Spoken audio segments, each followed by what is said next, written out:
Hey, Carl, how's it going? I'm doing great, Paul. How are you today? Good, good. So I'm really happy to have you on here. For anybody that's listening, it's Carl Moose, also known as your focus guy, and I've known Carl for many years now. So I'm excited to have a conversation with you and ideally many more to come. Yeah. So, Carl, I know specifically in the recent, you've written books, you're part of the Napoleon Hill Foundation. You are a very accomplished a coach, trainer. I'm not sure. Everybody has a little bit different title or view on what that is. But more specifically, you're working on a current program that you're building with another gentleman as well too, and you can elaborate on that. But I'd love to hear a little bit about what you're working on, kind of in the current right now. Yeah. Yeah. And Paul, it's so great that we ran into each other the other day at Tony P's event, right? So there's no accidents, and it was great to reconnect with you. But I'm a member of the Napoleon Hill Foundation. Napoleon Hill wrote the book Think and Grow Rich. He passed away in the 70s, and we started the foundation. I'm a member of that foundation. I'm also a recognized expert in his material, which is the two most famous books he wrote was Think and Grow Rich, and then the 17 Lessons of Positive Mental Attitude. So, and I have programs. I've written several books. Now, my latest book is called Unstoppable You, Moving Beyond Our Limits. It's just a real short read about what stops us in life. And then the most recent thing that I've been working on is I was approached by our good friend Marcin, who is also a trainer in the divorce space. And we're putting together a program, a 13-week program for people that are going through divorce, that are suffering through that Yeah. process. And as I've been divorced, so I've been through that. I was through the ringer and came out the other side. And people say there is life after divorce, but while you're going through it, it can be really challenging. And what we found from our own personal experience, and Marcin is also divorced, and most of the people we're working with are also divorced, is there very little resources that are centralized. There's not really a community. So you're on your Mm-hmm. own at one of the most vulnerable times in your life when you're transitioning from a relationship that you thought was going to last forever to one that's come to sometimes an abrupt end. Yeah. God. Yeah, that's as you say that too, is I just can't hear the word of a trauma. Not to pin it backwards too far, but there's the childhood traumas that kind of lead us where we're at today. But there are real new traumas that enter our life. And that is, I can't even, I personally have never been divorced, so I can't imagine what that would be. But if I were to, holy cow, that would be just all encompassing in your life, especially if you have children, everything you went down the up the hill, down the road, any other thought process. You, how do you even, I don't want to say how do you start that. I'm sorry. I'm getting lost in a little bit of the thought of that. Yeah. I'm like, eesh. So I know that I've heard of obviously support groups. I'm sure in this case too, even some of the, I don't want to say, that's not fair to say, the vultures of the divorce attorneys. And I can't even imagine what that process is involved. So I guess to find true, just open advice or open support is probably pretty difficult. Yeah. I can't even imagine where you'd start. I guess where somebody's out there that is going through that or thinking of going through it, are there even starting points, or is it just this, you just have to continue to go through the discovery Yeah, process? trauma is absolute. You don't get married expecting to get divorced, even though a great Absolutely. majority of people do get divorced, and you don't get any training in that. You don't get any pamphlets about that. I got married in the Catholic Church, so I went through a Catholic program to make sure that we Okay. were ready to get married, and it's very traumatic. And again, you get married with the intention of for better, for worse, for richer, for poorer, that you're going to be with this person for the rest of your life. They're your life partner. You're going to raise kids. You're going to build your empire or whatever you're building. You're going to build a legacy, pass it on to your kids, and then things go start getting off track. And Yeah. it happens. What did Steve Jobs say? The dots always don't connect looking forward, but they always Yeah. connect looking in retrospect, right? And Right. so what we found is, and the whole genesis of the Divorce Resource Academy, that's what we're calling it, the Divorce Resource Academy. Okay. And it's just in the formation. So if you Google that, you're not going to find anything at this point. But it's really an academy. And what is an academy? In the true sense of Plato and Socrates and Aristotle, it's a community. It's a community where there's resources. It's a community where you have mentors and others that are like minded, right? So that was the idea. We didn't want to call it a Mhm. coaching program or training program. It's really a place where people can go, regardless of what stage they are in divorce, and find resources that are comprehensive, that are complete, and that are really geared towards what they're going through, as well as a community of other people. Because what we find, we've been doing a lot of interviews and surveys, men and women are lonely, they feel defeated, they're tired, they feel beat up, they don't know where to go. It's embarrassing. They're not proud of it. It's not something that you walk around and say, "Hey, I'm divorced." You know what I mean? It's just Right. it's a really challenging time in people's lives. And a lot of times what happens when you're in your early 40s, 50s, 60s, and it just comes out of the blue quite often. You can Hmm. always connect the dots looking backwards, but Absolutely. I'm sure there's building things, there's touch points. So if you look back, you like see the seeding of something happening and starting to blister or expand that just maybe gets ignored, brushed under the carpet. yeah, I can see that happening. listen. I'll tell you, my ex-wife is an absolutely wonderful woman. We have a wonderful relationship. She's an incredible mother. I give her A+ on ex-wife, A+ on mother. We get along well. We talk not daily, but pretty frequently because we have teenage kids. I stopped dating her. I took her for granted. I stopped listening to her, and I take full responsibility for that. And that's how part of my journey to heal has been that. We don't blame Mm, each other. We don't point the finger at each other. We don't speak badly about each other. If she called me today and said I had a flat tire or I need something, if I was available and could help her, I would.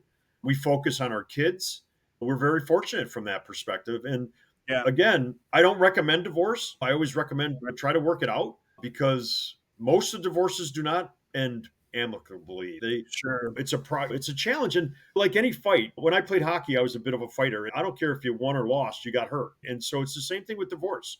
There's no winning and Yeah. losing. You're going to come out of it bloody, you're going to come out of it bitter. And the Yeah. Divorce Resource Academy is really a place where we want to help people. Our motto is healing, recovering, rebuilding, and reconnecting, right? And so it's that process.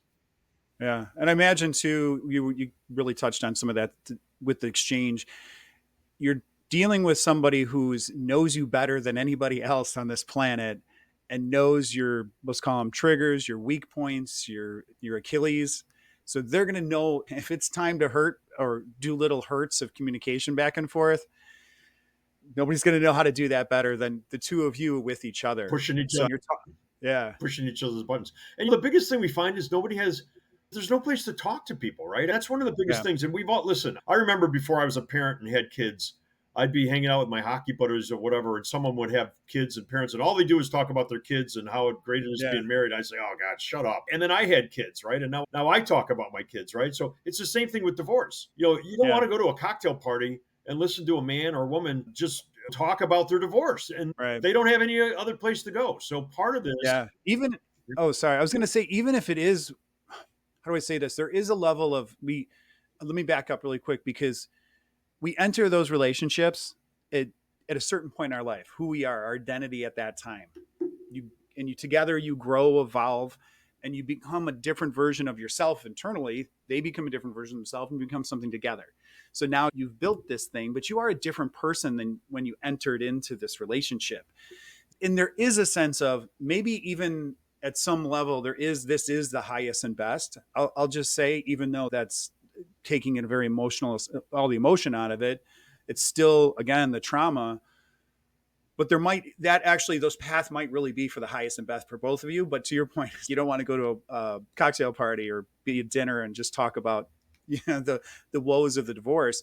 Two is I'll jump into something else as well too, because when you build a community around it, that is a very interesting thing because you're building it around a real pain point, but you're also working to get to those higher levels for each other, with each other, and to go beyond. But I would imagine some people are going to carry that on with them for the rest of their lives, but you also don't want to wear it as a badge of honor and stuff like that. So I guess in the spirit of that evolution, the evolving, I guess is it always is it to work through it, to be in it? This is probably too big of a question to answer in no, one sense, but not really. The basis of our program is really healing, recovering, rebuilding, and reconnecting. And so those are the pillars of the academy, the Divorce Resource Academy, because that's really what it's about. First, you got to heal, then you can start to recover, then you can start to rebuild, then you can start to reconnect. And it's really a state of mind. It's just like any other trauma in your life. You can either let it define you or you can yeah, let it motivate you and inspire you to become a better you. You know what I mean? So that's part of it. And the community is a huge part of that because, like I said, the interviews that we've done with men and women, is that they're lonely. They have no one to talk to. Nobody understands them. They don't have the resources to just deal with it. And again, look at it, and it is a broad conversation. You got financial, you got your health and your Oh wellness. yeah, You've got your touches every portion of your life. every Yeah. aspect of your life. And so Hmm. it's overwhelming, Paul. And so unless you have some guidance or some mentorship or some accountability or somebody you can talk to or a place that you can go that you feel safe and you Yeah. know you're not going to be criticized or judged, and there'll be people, both men and women, that are going to listen to you and can relate to you. And that's what everybody that's involved on the executive side has gone through divorce, and we can relate because I can tell you about my journey and how I'm not going to bore you right now, but I could go into it and just tell you how traumatic it was and how, you go through all the emotions. You go through denial, then you get angry, then you get resentful. You just go through all those things. And it's very negative. It has a very negative effect on you. And if you don't snap out of that quickly, it can literally drain your energy for I'm decades. sure it could eat you Oh, alive. yeah. It'll just, yeah, Yep. it'll consume you. And then the deeper you go, that I don't want to say the harder it is to get out of it, but I would imagine too, because I can, as you're saying that too, is I'm imagining what that communication process would be. I wouldn't even know how to start communicating that or how to talk about it. Even building the most basic thing of how can I express this? How can I share this?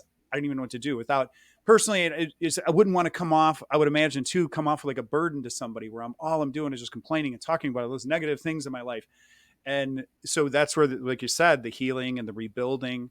That's I would imagine that's got to be part of the Oh, yeah. process of how to even build that communication back up and how you can take this in a different approach. I won't say a positive, negative, just in a different Yeah, approach. and while you're in it, it's muddy, it's ugly, it's muddy. You're not feeling good about yourself. You're looking for it's just you go through it. We're human. We're all human, and so that's that healing part is really a big part of it. And communication. You don't typically somebody doesn't walk in, hand you papers, and say, "I'm getting divorced," and you never see them again. There's communication, right? And that can be very Yeah, tricky. For some people, they live together for 6 months, a year, 18 months, because they don't have financially, they don't have a choice, or there's kids involved, right. or what one's dependent on the other. There's just so many things that go into it, Paul. And people, I forget what the statistics are. I should know that. There's lots and lots of people woke up this morning married. By the end of the night tonight, they've been notified by their spouse they're getting divorced. And tomorrow Yeah, they're in a haze. They now they got to get up and go to absolutely, work and everything else. And now they look at the entire world through that haze of, oh my God, absolutely. I'm getting divorced. And it's Yeah, debilitating unless you have a place where you can very quickly heal, begin to recover, begin to rebuild, and reconnect with people. And it's not positive really until you get to the other side. There's nothing positive. sure. Of course, I shouldn't say that unless there's abuse going on or there's something really bad happening. Absolutely. But No, in no, most, absolutely. That's completely, yeah, that's almost another yeah, topic that we wouldn't even be. Yeah. yeah, in most cases, it's just the relationship is split up. You know what I mean? You're no longer the Yeah. same. What's the old saying in life? Life is like a river. You never step in the river twice. You only step in a river once Absolutely. because Yeah. That's Heraclitus. I like that, well, that quote. So, it's so true. The water, you walk across the river, it's not the same river, right? You get married when you're in your 20s. By the time you're in your 30s or 40s, you're not the same person, nor is your absolutely spouse, not. right? Right. And so it's really something that is needed out there because there's a lot of people suffering, and a lot of it has to do with relationships and divorce. And the quicker you can get through that, the better off you're going to be. Yeah. What about even too? Your program is just starting. So you're not really totally have the wheels under everything at this point. But I imagine, I wonder how it's going to be like if we talked in a year from now, what that's going to look like. Because I wonder if there's even an early stage, because there's probably, not probably, there are people out there that are considering Yeah. getting divorced. They're like, I, they just know it's not right in some way, shape, or form, but maybe even can't put their finger on it. Yeah, so our program's fully developed. The curriculum, everything's ready to go. We're launching it in early Beautiful. April of this year. We're looking for about 10 people. It's really for divorced people who are divorced or just coming out of divorce, professionals that want to get together once a week and really get some phenomenal mentoring and Yeah. coaching. But yeah, we're also going to develop one for people that are considering divorce, Yeah. because That's probably a really interesting window there, because that's also that safety, security. They have to know if somebody's going to share, you're going to share that information with somebody else. They just need to know it stops yeah, there. And the confusion built around that. I understand that's why probably people go to therapy and some other forms, but to actually have a community built around that would be a pretty yeah, powerful thing to either to go end up either way, because some not every relationship ends up in truly a divorce. There are some that have those, we'll call them success stories, Well, a 100%. rekindling. Yeah, relationships are tough. They really they are. They take effort, they take attention, they take courage, they take communication. So all those things. But yeah, I never recommend divorce again, unless it's I don't know, but you're developing something about people that have already gone down this path of deciding this, and this is, or it's happened, and they've had their legs swept out from under them. I mean, you use that kind of the talk about what you were saying, like in the morning you'd wake up, and by the end of the day, somebody, the other spouse, announces that they're going to end the relationship, and it's such a powerful imagery and thought process on that, because everything, your security, your survival in your mind, because that goes into those deep security levels where it's down to a fight flight mentality, positioning into your psyche, your emotional capacities. That's going to go deep very fast. yeah, yeah, and we have part of it is we have resources. We have financial, we have financial people that we're bringing. We have professional trained professionals, mental health professionals. We're not licensed therapists or anything else. We're here to facilitate and to share our story so that people can see that other people have gone through this. You're not. It's one of the biggest feelings is you feel like you're alone. You feel like you're the only person in the world that's been through Yeah, this, and it's really difficult. People become so. You can stop one person from committing yeah, financial or mortal side. I mean, how powerful is that? And you're right. You get the legs swept out from under you or the rug pulled out from under you. You don't want to talk to your family about it. It's embarrassing. You don't want to bring it to work. You've got nowhere to go. You can't talk to absolutely. your Because it's significant a other is no longer your significant other. It's hard to talk to your the basis children. of your safety, safe space too. And it's almost like we'll just call it like a proverbial a stage. You fail on stage in front of everybody, and it's probably imagining that's the feeling of it.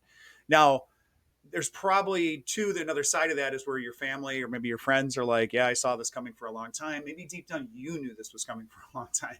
And there's those recognitions as well too. So I imagine there are people that there is a sense of potential. I'm going to try and flip it just a little bit. Maybe there is that potential of higher and best, the feeling of leaving something wasn't right. It's not that the other person was necessarily like you. Two people are bad people, great people, but you do know that this is the right path. Yeah. There is a decision that's being made by both or at least one person that recognizes that. That's part of the healing and the recovering and rebuilding. And the other thing is taking responsibility. My mentor, Sure. Bob Proctor, always used to say, we are 100% responsible for our thoughts, our feelings, our actions, and our results, which ultimately give us our reality, right? So that's the other thing. Stop pointing the finger. Pointing the finger is not going to get you anywhere, right? And a lot of people do that. It's natural, right? So part of the healing process is taking responsibility.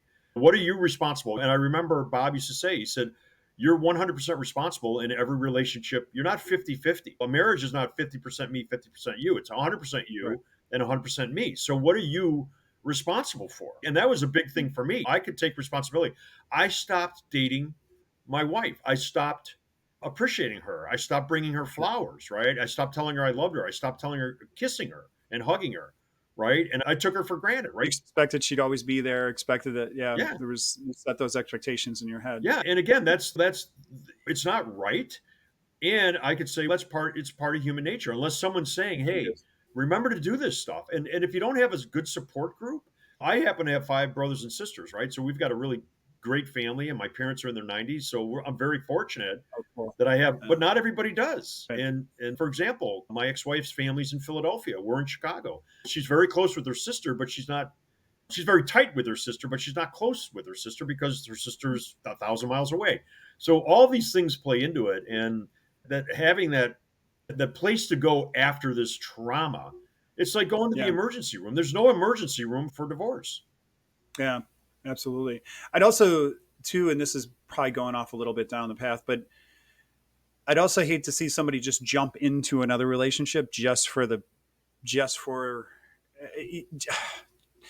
just to try to ease the pain of today.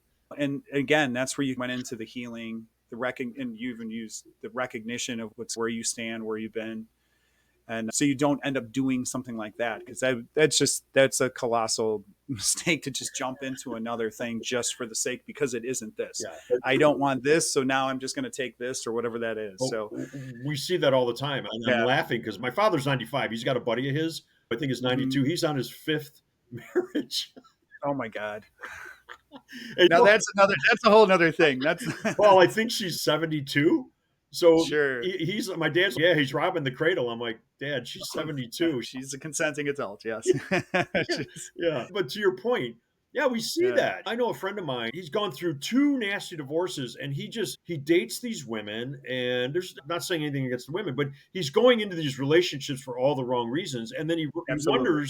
he wonders why they don't work out. Who are you showing up as? You're coming into this either whether you're wounded or you're upset or you're mad. That's who you're coming into this. You're entering into this relationship.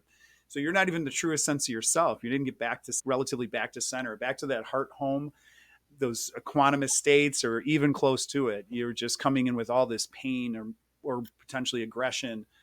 And yeah, or the two too is it's been a long time since I was on the dating scene, but I remember too is I was going to date somebody. The next one I would date, I'd jump into another relationship, a dating relationship, but they would be like the things I didn't really care for this in this person, I would find that in the next person, but then they would have something, then I'd be like, oh, I'm looking for this, and I would just be jumping to the next attribute because I wasn't fully clear on who I was, what I wanted in life, and everything else, and who I could go and build a healthy relationship around. So Love it. You got to, it starts with you, right? It's your self yeah, confidence, absolutely, your self esteem, your love. You have, if you don't love yourself, nobody else is going to love you. If you don't trust yourself, no one's going to trust you. If absolutely, you don't have faith in yourself, it's just, that's part of it. That's part of that healing and recovering and rebuilding. And you got to get somebody to neutral. I tell people when I do sales training, if someone's negative, you got to get them to neutral before they're ever going to go to positive. You can't go right from negative to positive. absolutely, And that includes yourself. If you're not right. grounded, even who you are, coming out of a trauma like divorce, you're just going to jump Mhm. into a relationship and it's going to be short lived, whether it's a month or 5 years. It's just not, Right. it's not grounded foundation that's solid. Yeah. No, I love that view. That is true. But it's interesting because you tie into who you were. And I go back to where we talked about a little bit earlier, where it's like you enter the relationship, let's just call it, say, if you're in your 20s or where you're at in that point. But there is such a long stretch. I may ask, how many years were you married? We were married for about 7 years. 7 years. Okay. And even in that window, though, you're just not the same. I don't mean to be redundant about this. We're just not the same people we were. Honestly, even a year ago, I think about all the incredible things that have happened, or the last few years. It's just, and who I'm showing up as today Yeah. versus, and it's not a better, less than. It's just a Yeah. different iteration or different evolution of who I am. No, So 100, entering that into a relationship and then having that exchange. yeah, 100%. Yeah. We had 3 kids in 30 months. We didn't really know each other. We dated for about 90 days when she got pregnant. Oh my gosh. Oh, yeah. She got Yeah. pregnant right away. Okay. Yeah, I Okay. was like, okay. I was 42 years old. I was like, okay. I thought I was never going to get married. I'd been engaged a couple times before, never pulled the trigger. I loaded the gun, but I never pulled the trigger. And I said, okay, this is God's way of telling me time to settle down.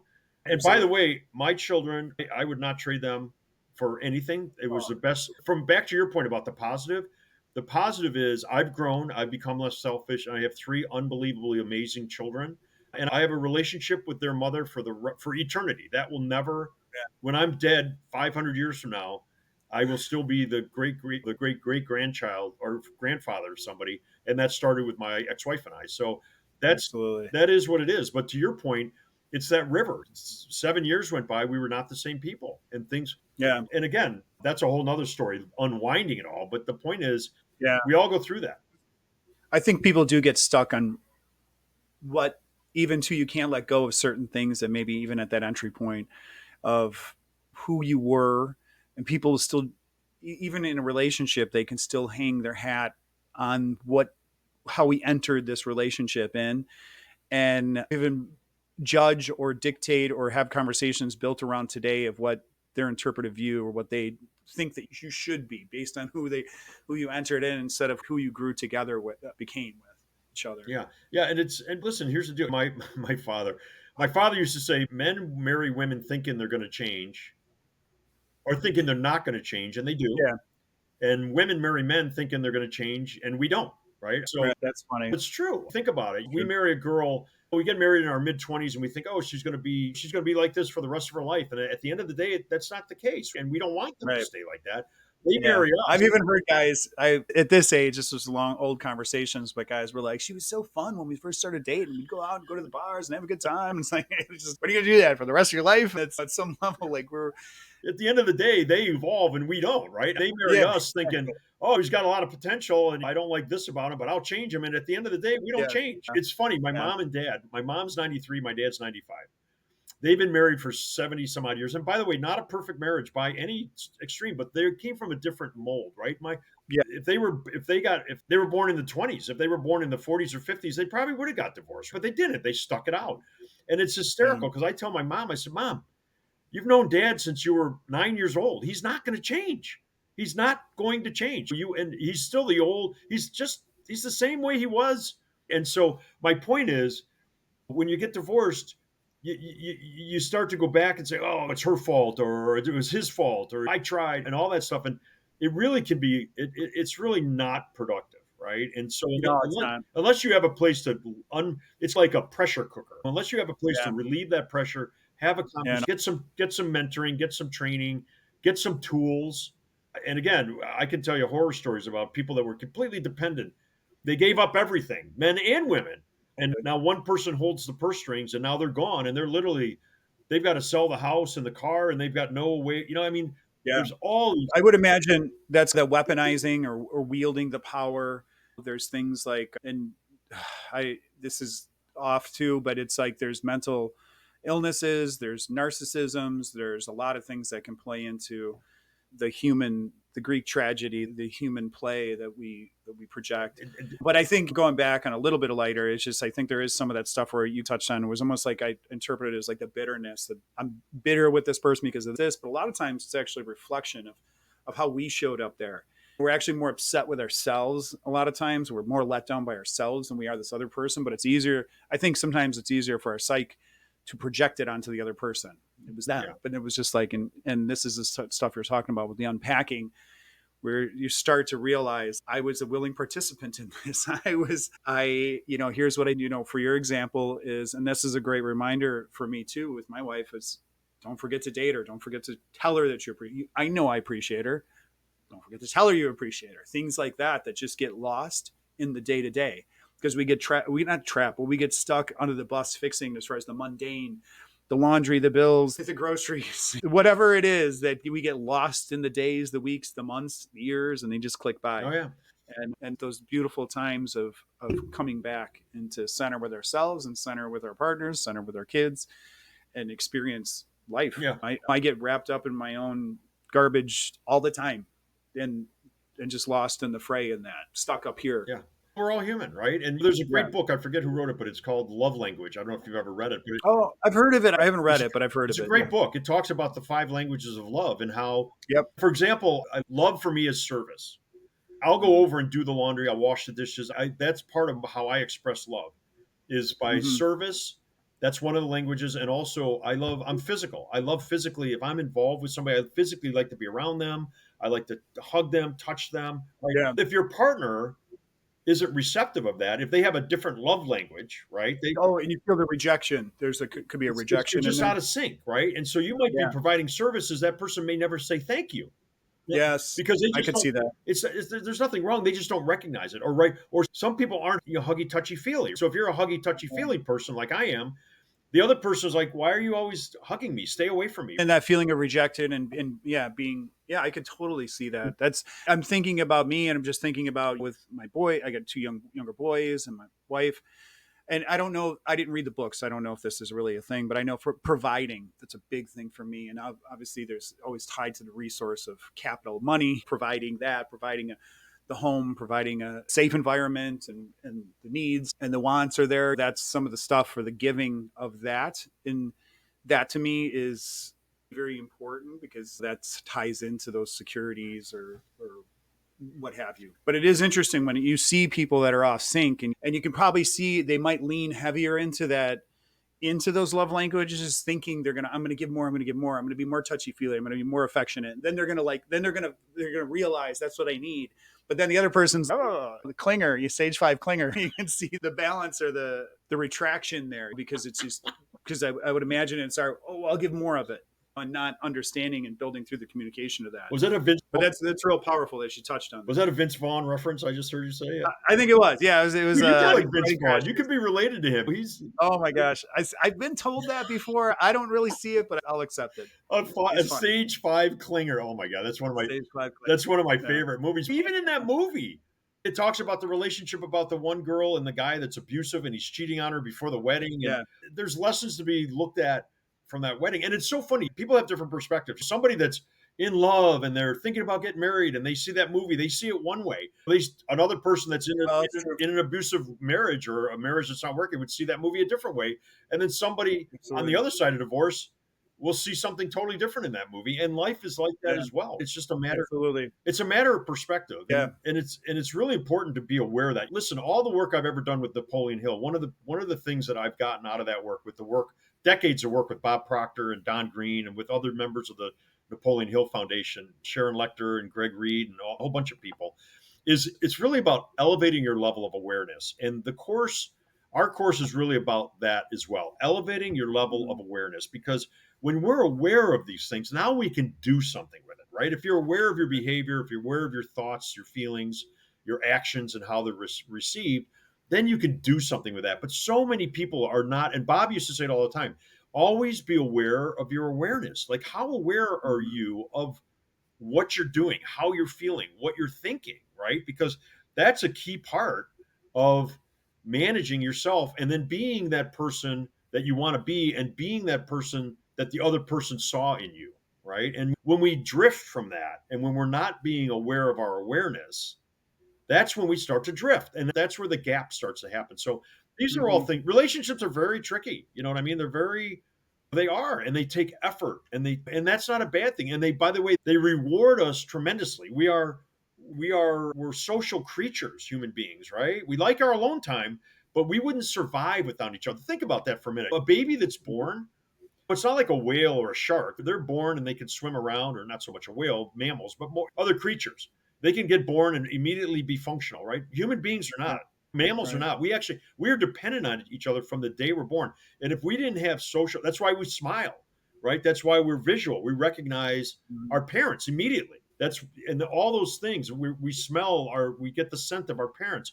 Those are all survival things, and we're social creatures. And if we're not aware of how we're being received or how we're projecting and what our image is, right? That's where relationships start to break down.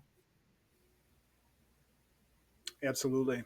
Because I'm really glad that you brought up the awareness too. Because while you were saying that, I was thinking of the Eckhart Tolle, where you become the observer, step back in your mind, notice what is the mind doing, what are the thoughts doing, and then obviously that next step, where's the communication going, or where's it coming from, how are you showing up, but being that mindful observer, and that's what you were talking Yeah, about. So beautiful. huge fan of Eckhart Tolle. Huge fan, love him. Yeah. He's written several books that are highly recommended. Anything he's written, I highly recommend. Bob was also a big fan of Eckhart Tolle. He's a really, Oh, yeah, really? phenomenal thinker. That's cool. I would like to talk to you more about the Bob Proctor at some point too. That'd be And amazing to kind of Paul, hear. I love Yeah. having chats with you because we're like minded. We think a lot, and Yeah. I've been involved with Napoleon Hill Foundation, Think and Grow Rich, for decades. I'm going on 40 years now, and it's just Bob died about 3 years ago, just about now, as a matter of fact, and Yeah. he's missed physically, but he always used to say we exist on three planes and simultaneously: the physical, which is the lowest level, right?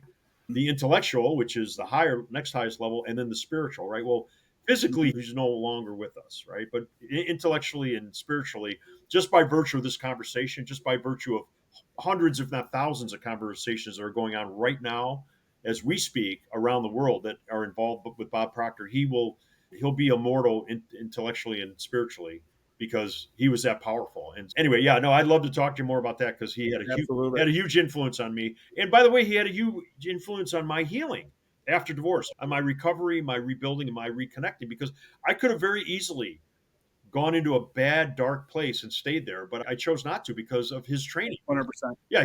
He said the one thing in this world that we have control over. I can't control the sun rising, nor can anybody else. I don't care how wealthy you are or powerful you are, right? The tides of the ocean, the fact that we're Mhm. spinning around the universe at a million miles an hour. But the one thing that I can control in this universe is my thoughts. That's the only thing I have Absolutely. absolute control Absolutely. over. Yep. Yep. Absolutely. Perfect, man. I appreciate it, Carl. We will definitely talk soon. Thanks for All joining. right, Paul. Thanks. Always good to talk to you.